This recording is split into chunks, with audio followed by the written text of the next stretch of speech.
de la vida.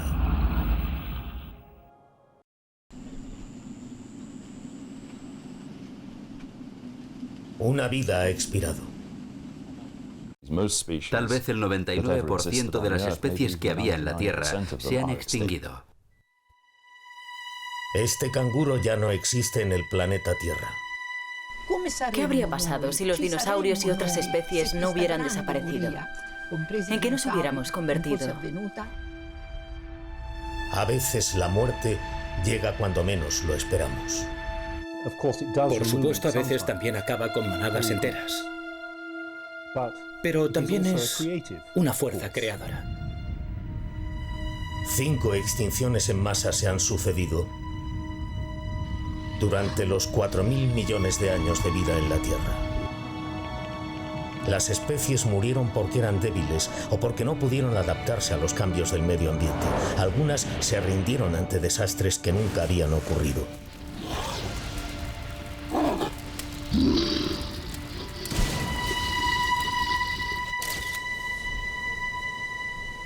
Pero la desaparición de una especie supone una oportunidad para otras. Esta es la historia de la destrucción y la creación causadas por extinciones en masa.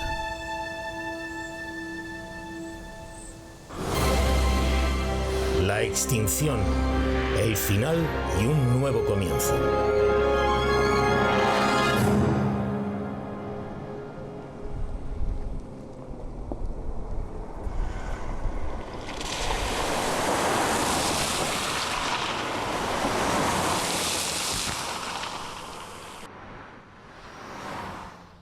Buscamos a los primeros animales que existieron en la Tierra.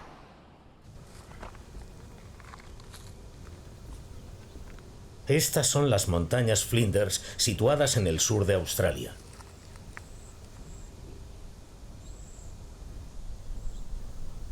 Aquí no hay rastro de seres humanos. En cambio, la zona está poblada por animales salvajes.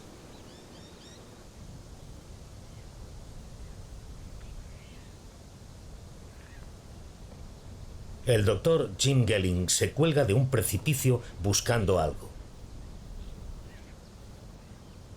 Es un paleontólogo del Museo del Sur de Australia que ha estado investigando los fósiles encontrados en esta zona durante los últimos 30 años. Finalmente descubre algo.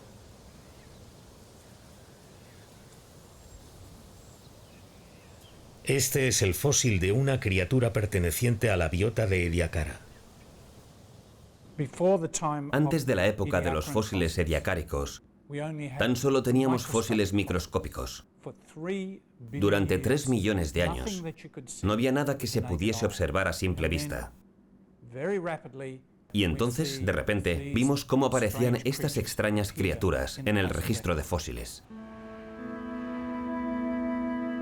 Estas criaturas que parecen hojas podrían haberse enraizado en el suelo de los océanos, se mantuvieron en las corrientes y se alimentaban de los nutrientes que flotaban en el agua. Aunque algunos tenían cabeza y cola, parece que muchas de estas criaturas no tenían medios para desplazarse. La Dickinsonia es la especie más común de entre la biota de Ediacara. Eran delgados y arrugados y no tenían ni cabeza ni músculos.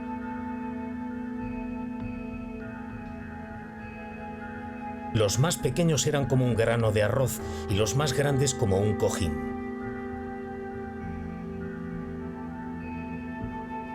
Ninguno de ellos se parece a las criaturas que existen hoy día en la Tierra. ¿Cómo era el entorno en que vivían? Vivieron en el mar hace 600 millones de años. La biota de la especie Ediacara permaneció en todos los océanos del mundo.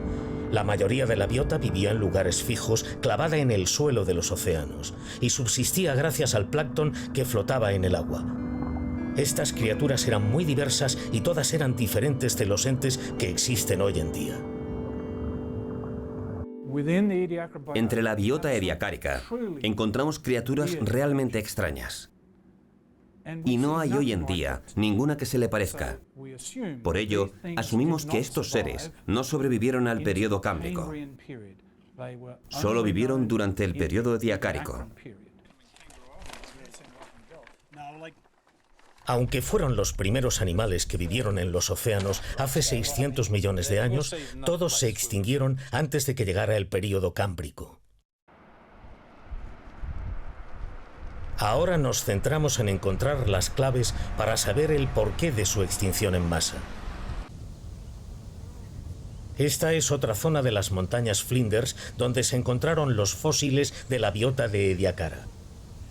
Estos estratos geológicamente inclinados marcan la historia de la vida en la Tierra. Estas rocas arenosas son como páginas de la historia geológica de la evolución de la vida. A mi derecha tenemos la arenisca del periodo ediacárico con fósiles de la biota de Ediacara. Y aquí estamos en el límite, un límite importante. La base de los cámbricos y el comienzo del esplendor del periodo cámbrico. Esto es estrato geológico del periodo cámbrico. Aunque parecen fisuras de la roca, las grietas evidencian que se ha pasado página hacia la historia de la evolución.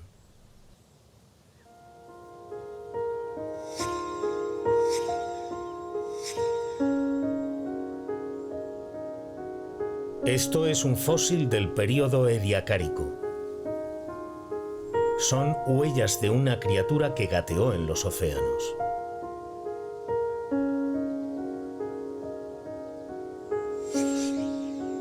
Estos son diferentes rastros de fósiles del período cámbrico. Esta diferencia refleja el final de un período y el comienzo de otro. Una vez que los animales evolucionaron y pudieron comer otros animales blandos, los únicos que sobrevivieron podían o nadar más rápido o crear una concha protectora. O si no tenían ninguna de estas habilidades, tenían músculos para poder cavar en el suelo marino y esconderse.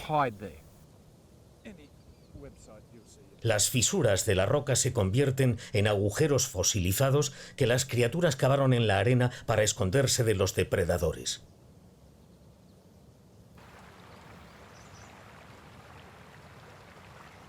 Aquí, en las montañas Flinders, existe un límite entre el período ediacárico y el cámbrico. El Dr. Gelling se arrodilla ante otro fósil cámbrico. Esta criatura tenía una concha protectora alrededor del cuerpo. Así la vida evolucionó de acuerdo con los ajustes medioambientales. Hace 500 millones de años, los océanos rebosaban de criaturas de distintos tamaños y formas. Pero algo cambió entre ellas. De repente se dieron cuenta de que no había alimento en el plancton flotante. Debían alimentarse los unos de los otros.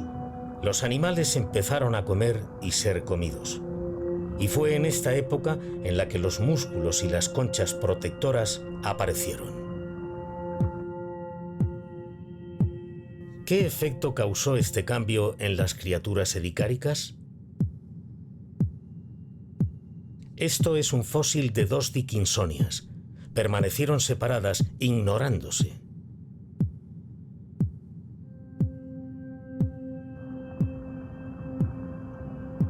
Los animales de la biota edicárica no se alimentaban las unas de las otras. En cambio, subsistían con nutrientes flotantes. Pero los cambios en el entorno fueron fatales.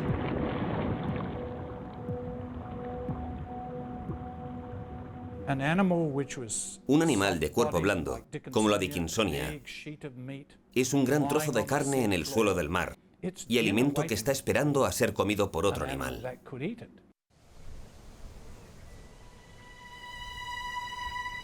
Finalmente, la biota edicárica se extinguió. Aunque estas criaturas, anteriormente microscópicas, intentaron crecer de manera significativa, no pudieron sobrevivir a los depredadores. Por eso se les llama un experimento fallido.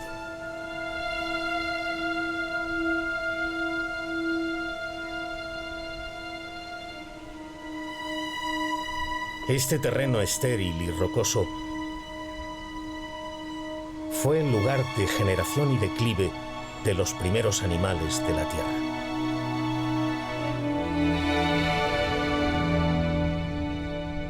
Son el testamento de la naturaleza transitoria de la vida.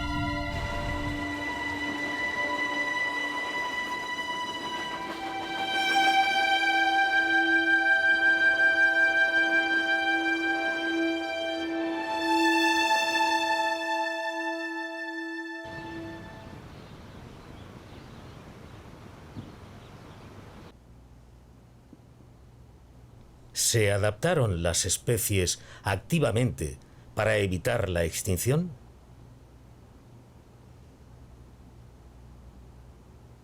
A los trilobites que aparecieron durante el período cámbrico y sobrevivieron durante 300 años se les puede calificar de testigos de la evolución.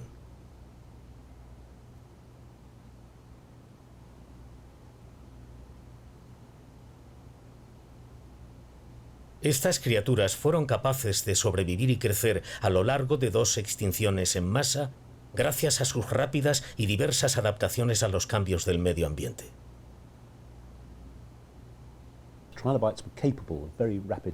Los trilobites son capaces de evolucionar rápidamente. Algunos de los que desaparecieron al final del período ordovícico deambulaban por los océanos desde el período cámbrico. Se puede decir que fueron unos tremendos supervivientes. Los fósiles de trilobites son muy comunes. Cuando se tiene en cuenta que las especies duran una media de 5 millones de años antes de desaparecer, el hecho de que los trilobites sobreviviesen durante 300 millones de años es impresionante. Como su nombre indica, los trilobites pueden dividirse en 3 secciones. Tenían una concha dura en la espalda para protegerse de los depredadores hambrientos. Además, tenían apéndices que les permitían moverse rápidamente. Incluso en los inicios de su especie ya tenían los ojos desarrollados y se dividieron en una gran variedad de tamaños, siendo el más pequeño como una uña y el más grande como un cojín. Estas criaturas eran presa fácil en el mar. Algunos trilobites fosilizados tenían mordeduras. ¿Cómo se protegían? Muchos de los trilobites que sobrevivieron a la extinción del final del período ordovícico eran capaces de enrollarse. Esto demuestra cómo se adaptaron fácilmente. La cabeza y la cola se unían de esta forma. Gracias a esta posición, te proteges de los ataques de los depredadores. Su vientre blando era la parte más vulnerable.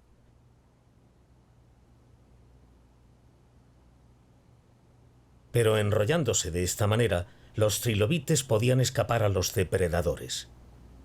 Esta fue la primera evolución de los trilobites para sobrevivir a las aguas depredadoras de los antiguos océanos.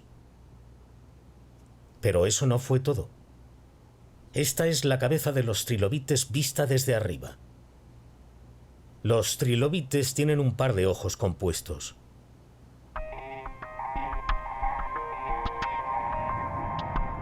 Vieron el mundo a través de miles de pequeñas ventanas hexagonales. Las aguas donde los trilobites habitaron estaban repletas de depredadores hambrientos, pero resultaba ventajoso para detectar los movimientos de depredadores potenciales. Muchos de los trilobites que sobrevivieron a la extinción del final del período ordovícico eran capaces de enrollarse. Esto demuestra cómo se adaptaron fácilmente.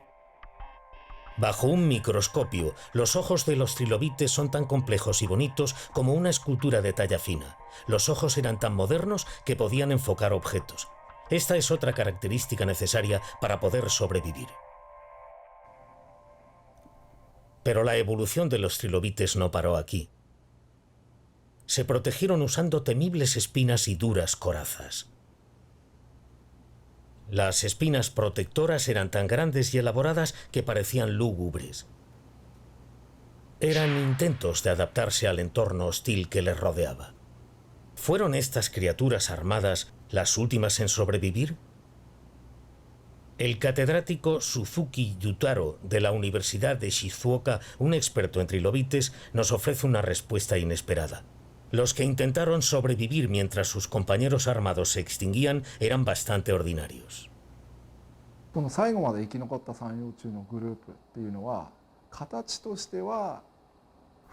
Los trilobites que más tiempo sobrevivieron no tenían rasgos tan atractivos y elaborados como las espinas y la coraza. Su característica más notable era su pequeño tamaño. Otros trilobites cambiaron mucho. Evolucionaron y desarrollaron rasgos adaptados a situaciones y enemigos específicos. Pero eran tan extremos que cualquier cambio en el ambiente los convertía en inútiles.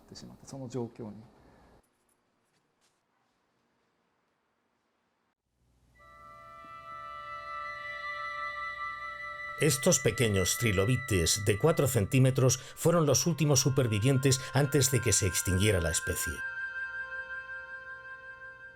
En vez de adaptarse de manera específica a las distintas condiciones que les rodeaba, los trilobites proliferaron rápidamente por su pequeño tamaño y eran capaces de sobrevivir más que sus primos más sofisticados.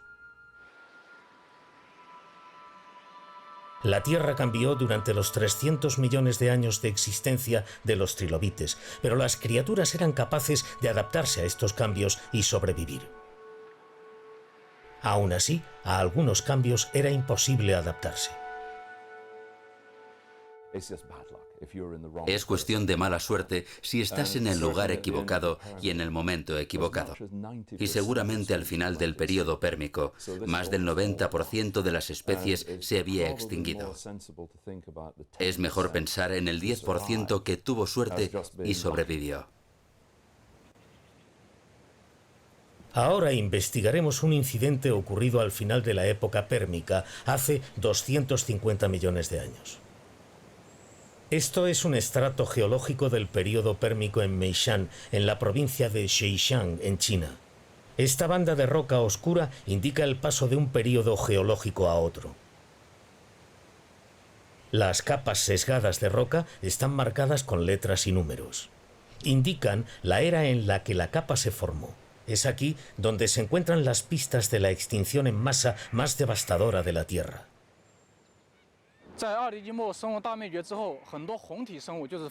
A través de las extinciones en masa, muchas de las especies que eran visibles a simple vista desaparecieron por completo.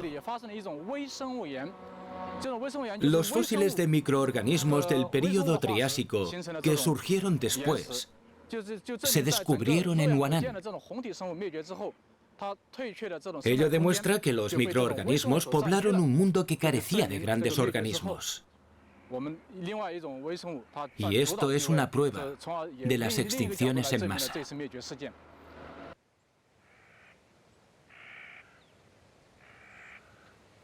Estas montañas rocosas albergan pistas de un pasado escalofriante.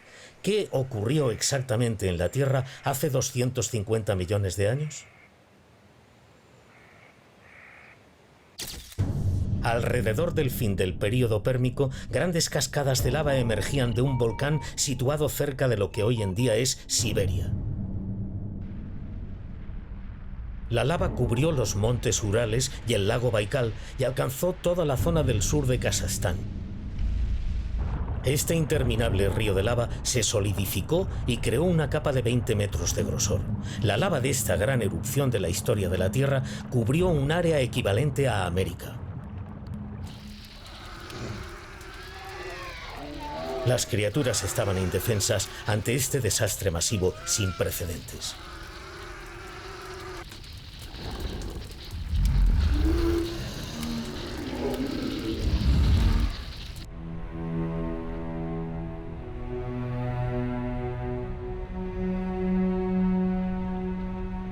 Esta catástrofe impulsó otras más.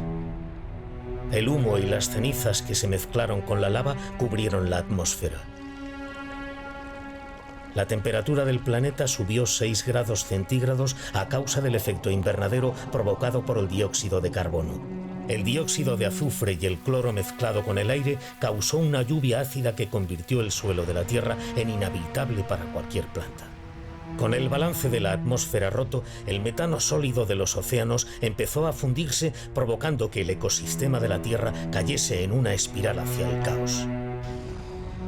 Esta fue la mayor extinción de la historia, con un resultado del 97% de los animales acuáticos abocados a la desaparición y el 70% de vertebrados terrestres muertos.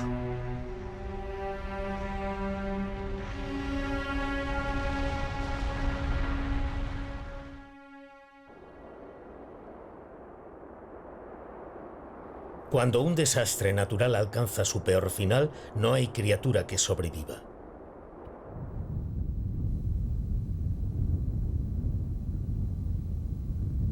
Pero es solo cuestión de tiempo que la vida genere nuevas raíces una vez más y florezca.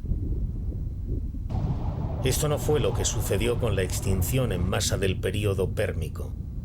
¿Qué hizo que esta extinción fuese mucho más devastadora que otras anteriores?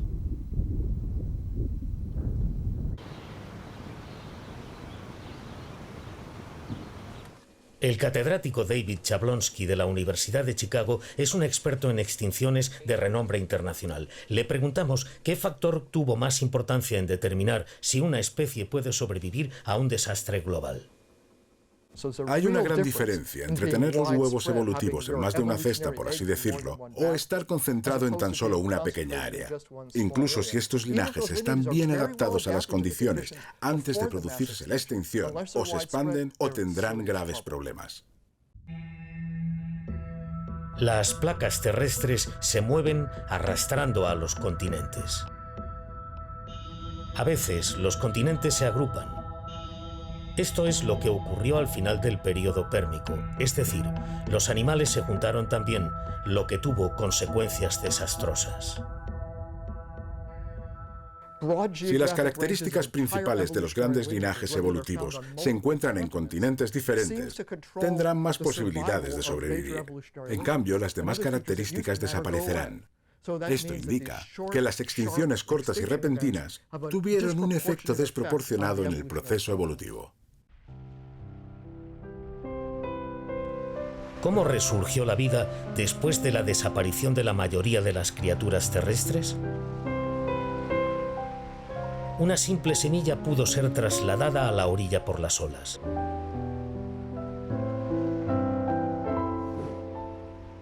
Llena de vida, esta semilla se convirtió en grandes superficies de césped y bosques, creando un ambiente adecuado para la vida.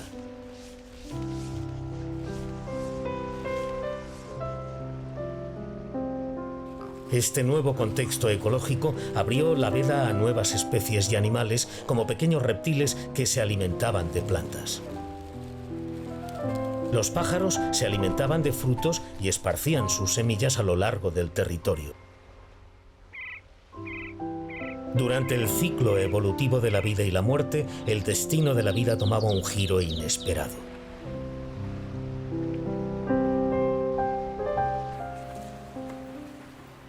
Esto es Gubbio, una ciudad situada en el noroeste de Italia. La gente pasea entre los edificios medievales. Aquí el pasado y el presente coexisten en perfecta armonía. Pero en las montañas que limitan la ciudad hay vestigios de una extinción en masa que tuvo lugar hace 65 millones de años. Esto es parte de los Apeninos, que fueron una vez el fondo del mar hasta que se elevaron cuando el mar Mediterráneo nació. Hay estrato geológico desde el final del período Cretáceo situado en el borde de la carretera del Valle Botaccione.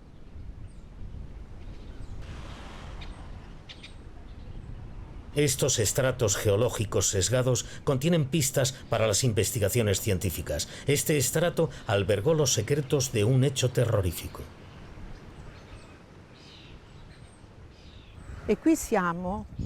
Aquí puedes ver los límites entre dos estratos diferentes. Es el límite entre el estrato del período Cretáceo, que es parte de la era Mesozoica, y el período Terciario, de la era Cenozoica. No hay restos de vida entre los dos estratos.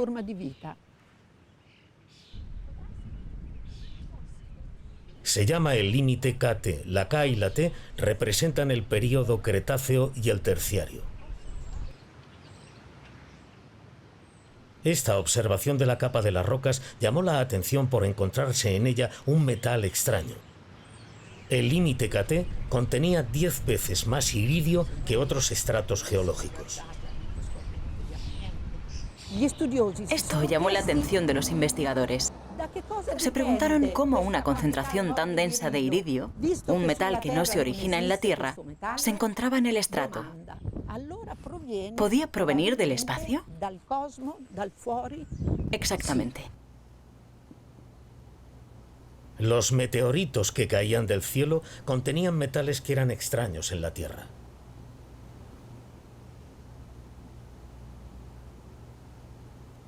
El iridio es uno de ellos. Algunos científicos aseguran que el iridio que se encuentra en la Tierra es el resultado de las colisiones entre asteroides y meteoritos.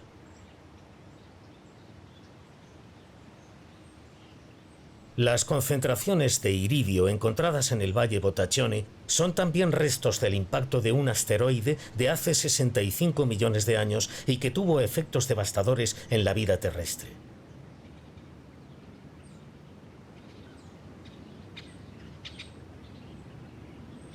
Investigaremos más sobre este incidente.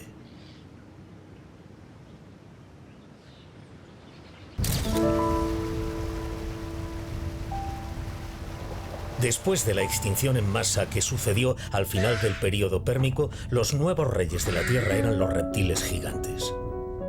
Gobernaban la tierra, el aire y el mar y fueron los depredadores dominantes durante casi 200 millones de años.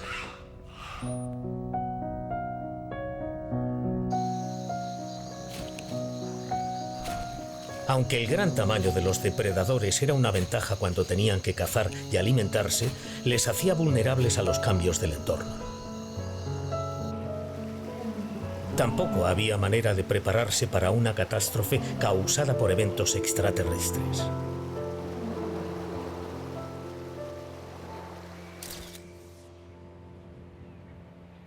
Esto es un cráter de 1,6 kilómetros de diámetro y 170 metros de profundidad situado en medio del desierto de Arizona. Es el impacto de un meteorito que colisionó con la Tierra hace 50.000 años. El estrato geológico vertical es una prueba del poder del impacto.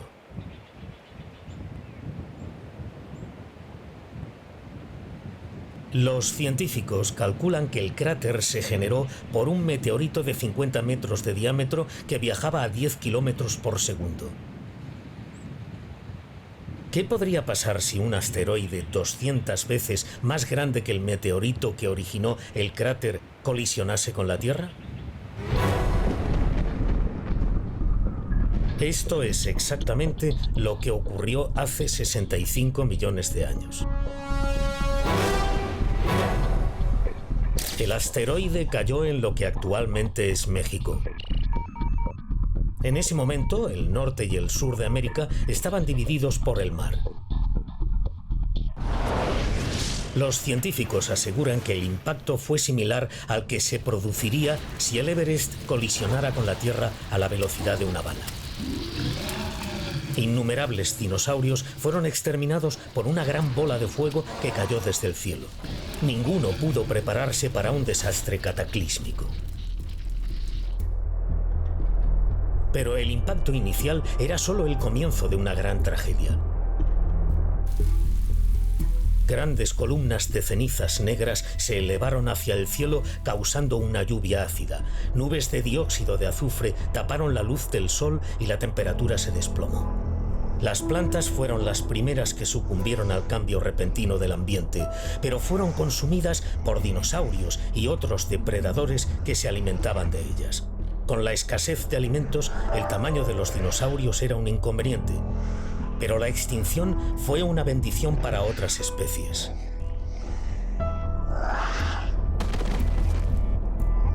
Incluso fue importante para el ser humano.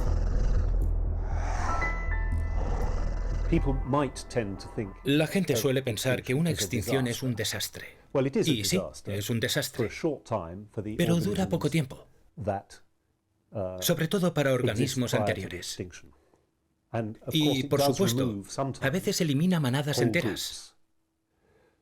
Pero también es una fuerza creadora porque, después de la extinción, abre nuevas oportunidades ecológicas. Los nichos están disponibles para nuevos organismos, para nuevas adaptaciones. Hace 65 millones de años, un asteroide de 10 kilómetros de diámetro chocó con la Tierra.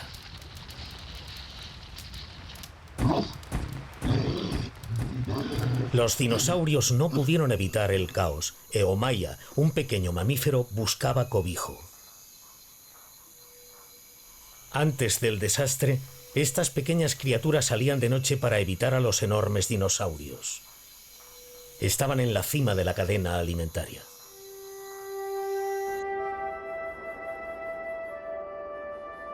Los años pasaron. Y cuando los efectos del desastre más reciente desaparecieron, estos mamíferos se prepararon para abrir un nuevo capítulo en la historia de la vida.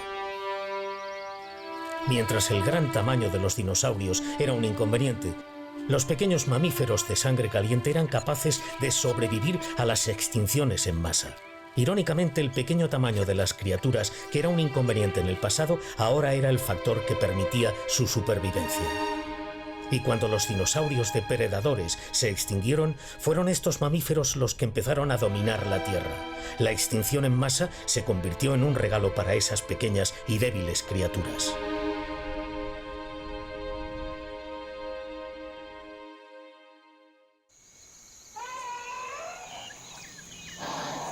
Después de la desaparición de los dinosaurios, los mamíferos se extendieron a pasos agigantados. Su sangre caliente les ayudó a adaptarse al clima estacional de la Tierra.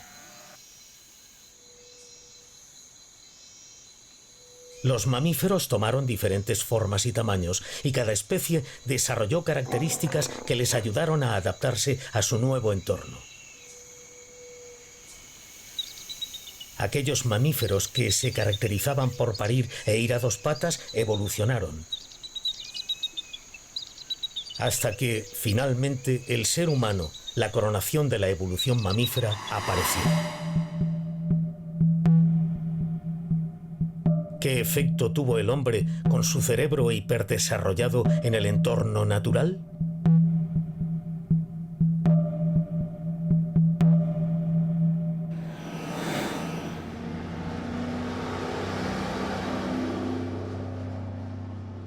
Este es el Parque Nacional de las Cuevas de Naracoorte, en el sur de Australia, considerado Patrimonio de la UNESCO. El catedrático Gavin Prideaux de la Universidad de Flinders pasa por un oscuro y estrecho pasillo y desciende hasta llegar a una cueva. Esta es la cueva del fósil Victoria. En el pasado se creía que era un sumidero gigante, pero el suelo de esta cueva está repleto de huesos animales. Fósiles de alrededor de 45.000 animales se encuentran en esta cueva. Uno puede deducir a partir del gran tamaño de los huesos que los animales eran enormes. Hay restos de un canguro de 2 metros de altura, así como huesos de lagartija de 6 metros de largo. ¿Cómo pudieron estos animales morir en esta cueva a 50 metros bajo tierra?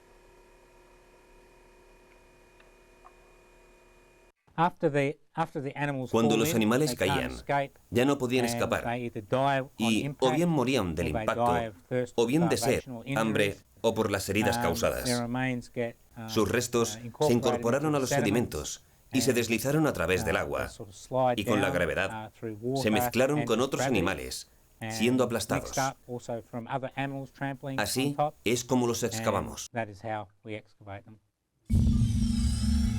Australia posee un ecosistema fascinante.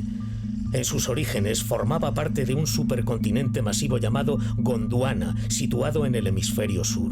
Este continente también abarcaba África, la Antártida, América del Sur y la India. Pero hace 35 millones de años, Australia se separó de su continente y se convirtió en el hogar de un ecosistema único. Hay muchas especies en Australia que no se pueden encontrar en otros lugares. Es el resultado de millones de años de aislamiento. Este también es el caso de los animales fosilizados en la cueva del fósil de Victoria. Por alguna razón, los mamíferos de placenta no echaron raíces en Australia. En cambio, un gran número de marsupiales o mamíferos con bolsa animal proliferaron en el continente.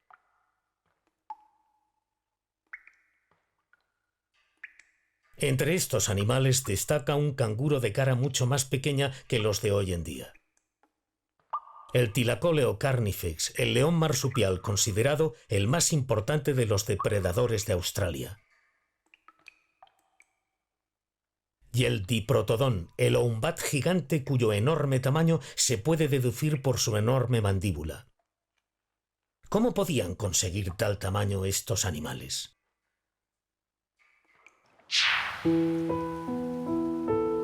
Hace 100.000 años, el clima de la Tierra era cada vez más frío y seco. Y las únicas plantas capaces de sobrevivir en este ambiente eran bajas en nutrientes. En otras palabras, los herbívoros tenían que ingerir grandes cantidades de comida para conseguir los nutrientes necesarios, hecho que comportó que fuesen más grandes. Los depredadores que se alimentaban de estos herbívoros también tenían que aumentar su tamaño. El león marsupial, que era el depredador más importante del ecosistema australiano, pesaba más de 150 kilos. Solía esconderse en la maleza y abalanzarse sobre el cuello de sus víctimas con sus dientes de sable. El canguro más grande de la historia de la Tierra creció alrededor de 2 metros. Se alimentaba a base de hojas utilizando sus patas delanteras. El Diprotodon, un herbívoro que pesaba 3 toneladas, vivía en manada y en el agua.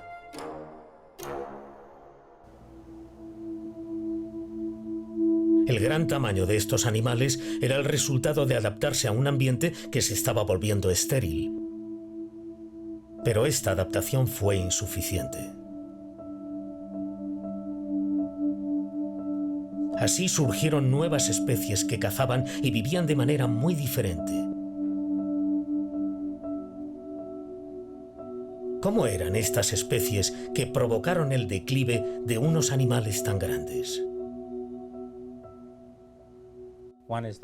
Una hipótesis es que fuesen cazados hasta extinguirse por los primeros habitantes de Australia. La población llegó hace unos 50 o 60.000 años y provocó que la fauna se extinguiese.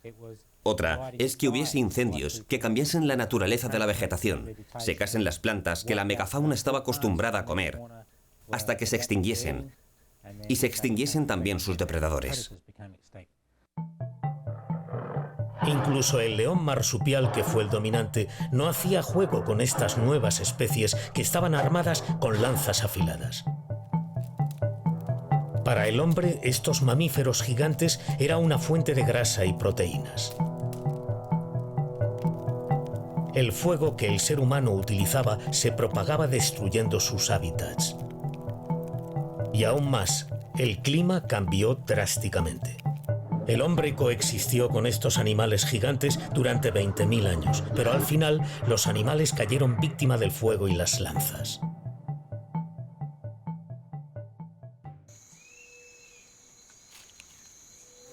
A diferencia de otros animales, los humanos caminaban de pie. Sus manos estaban libres para crear hogueras y herramientas con las cuales suplir sus carencias. Aunque la única ventaja del hombre era su cerebro desarrollado, este utilizaba las herramientas necesarias para cazar y matar animales más fuertes que él. El ser humano no era violento. Hacía lo necesario para sobrevivir, lo que implicó la desaparición de otras especies. ¿Era este un paso inevitable en la evolución de la historia?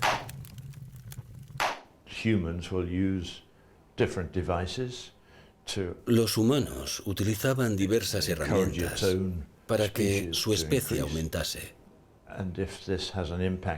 y tuvo un impacto en otras especies que no estaban relacionadas.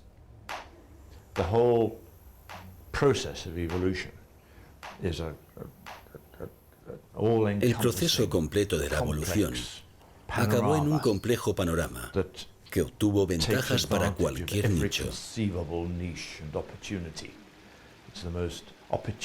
Este es el sistema más oportunista y egoísta que nunca se pueda imaginar. Las herramientas del hombre fueron evolucionando. Aún hoy están en constante lucha con el medio ambiente.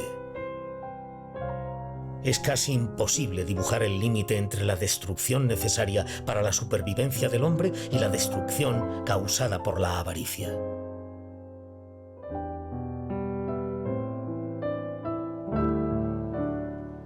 Podemos estar seguros de que, si esta destrucción continúa, los días para el ser humano en la Tierra están contados.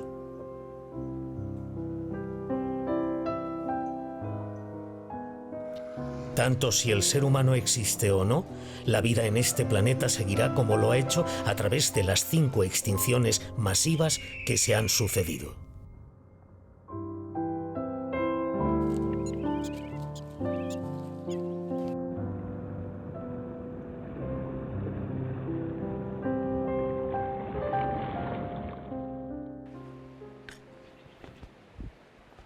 Volvemos de nuevo a las montañas Flinders, donde las primeras formas de vida tuvieron lugar.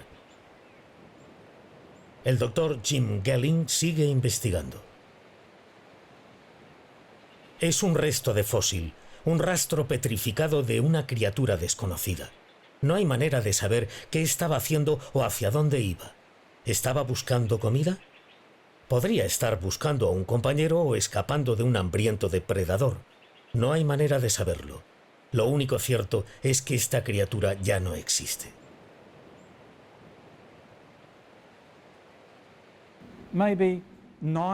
Tal vez 9 de cada 10 de estas especies se extinguieron. Pero el 10%, 1 de cada 10, eran suficientes para transmitir material genético en el futuro. Estos pueden ser los ancestros de los animales modernos.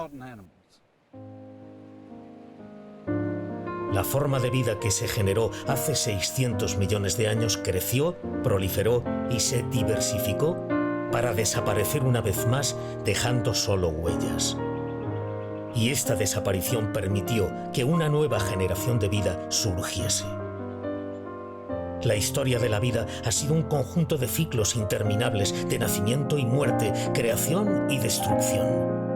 La extinción es el final de todo, pero también es el comienzo de todo.